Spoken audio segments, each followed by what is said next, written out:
Paz para você, aqui é Eliseu Gomes e vamos agora para a nossa 7ª aula sobre saúde espiritual e emocional da igreja.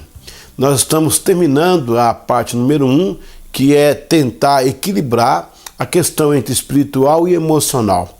A gente entende que para cada situação há um tipo de remédio. O bispo Gessé Teixeira de Carvalho, ele falava uma frase que deve ser de um outro autor, que dizia o seguinte: se tudo que você pensar na vida, todos os problemas, você achar que é um prego, tudo que você vai usar é um martelo. E é isso mesmo. Não se trata do mundo emocional só pelo espiritual ou vice-versa. Os dois são tratados em áreas diferentes. Há um momento que eles se combinam, mas não é todo 100% um tratando pelo outro. Então a gente tem que entender essa parte. Se não entender essa parte, até agora não chegamos a lugar nenhum. É preciso entender. Vamos ver então algumas coisas interessantes a respeito dessa divisão entre o espiritual e o emocional. Quem inventou a história que o espiritual é maior que o emocional? Da onde veio essa ideia que o espiritual é maior que o emocional?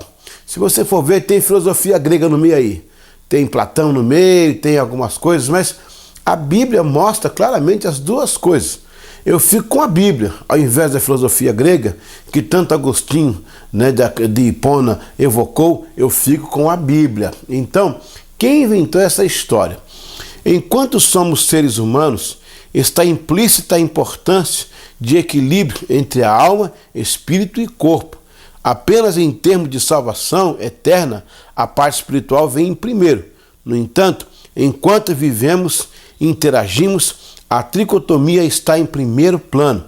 Há muitos líderes que tudo é na base de expulsar demônios, e outros só na base do divã.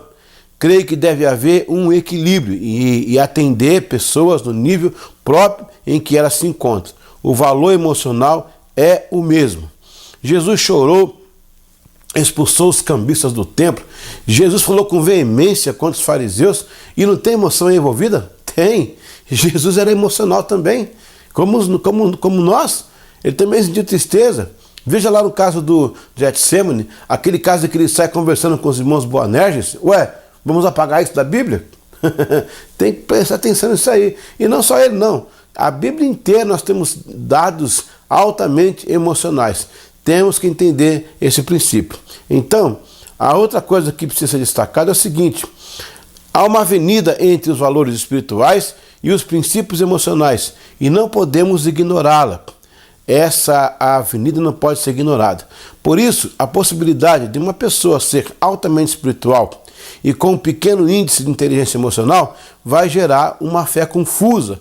E o fato de uma pessoa ser altamente inteligente emocional e com péssimo índice de maturidade espiritual poderá levá-la a um estado deprimente, simplesmente por não entender por que não é alvo da manifestação do poder de Deus.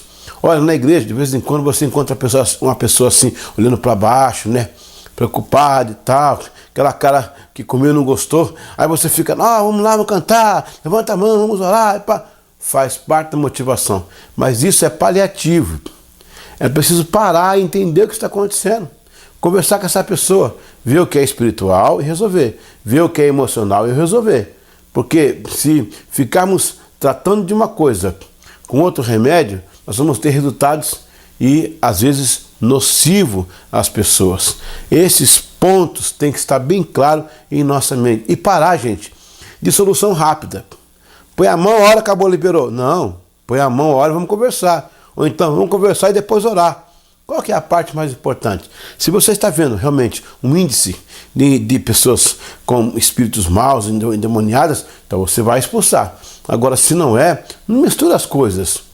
No começo do meu ministério, uma vez, eu fui orar para uma pessoa que caiu no chão, achei que estava endemoniada. Ela falou, não, pastor, eu estou com fome, eu caí de fraqueza.